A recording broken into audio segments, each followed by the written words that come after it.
Okay. Hi, family.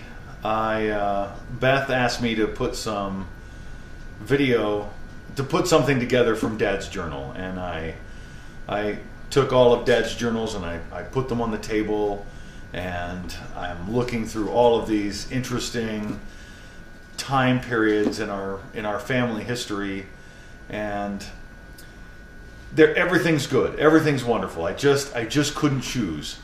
So I decided to go to the very beginning, to go back to where it's the oldest journal entry I could find. And this is Dad's journal. And it just so happens the oldest journal entry that Dad had was from Christmas, 1976. So he got this journal for Christmas, 1976, and he wrote about Christmas Eve. So I'm going to read to you about Christmas Eve, and then I'll talk to you about Christmas. So December 24th, 1976. The day, you know what? The day before Christmas. The children were excited. Jeanette kept the children busy making cookies and decorating them with blue, red, and green frosting to be given to friends as Christmas presents. Caramel popcorn balls were also made for the same purpose. A disc of cookies and fudge was made for Dorothy Stevens. The family sang "We Wish You a Merry Christmas" as we all trailed up the stairs to her apartment. The next stop was at the Shodair Children's Hospital, where a large box of popcorn balls was left for the nurses and doctors who would be working Christmas Day. We thought it would be nice to remember them for a change.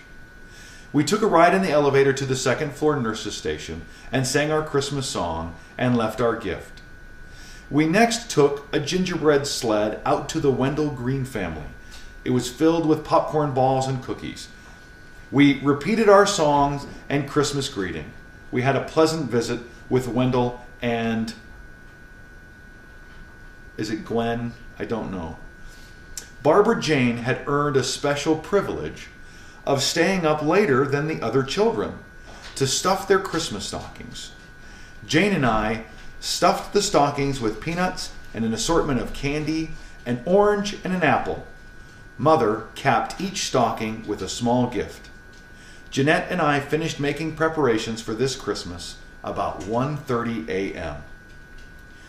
Jeanette and I really enjoyed the day, particularly the activity of delivering cookies and candies and popcorn balls. We found that giving in this manner was fun, and to us illustrates the true meaning of Christmas.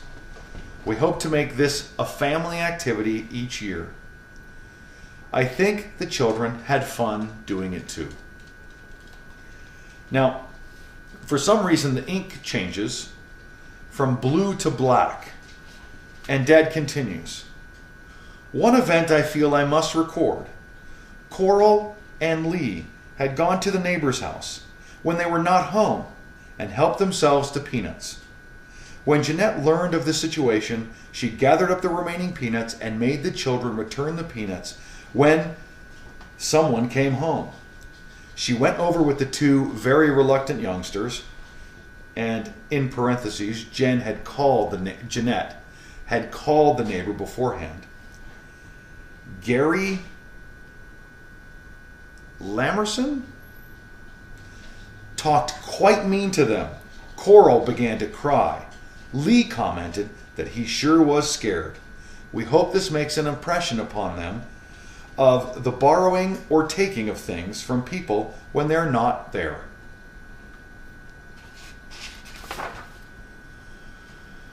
So that was Christmas Eve. Christmas, December 25th, 1976.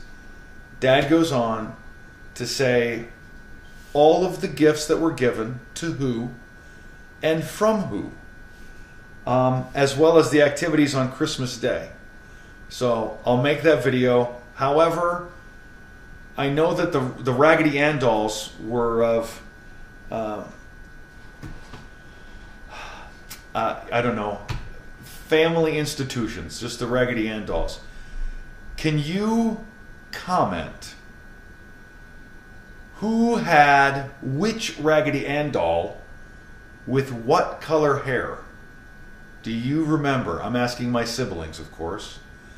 And Jane, do you remember staying up late and stuffing stockings in 1976? All right. That's it. We'll see you on Christmas.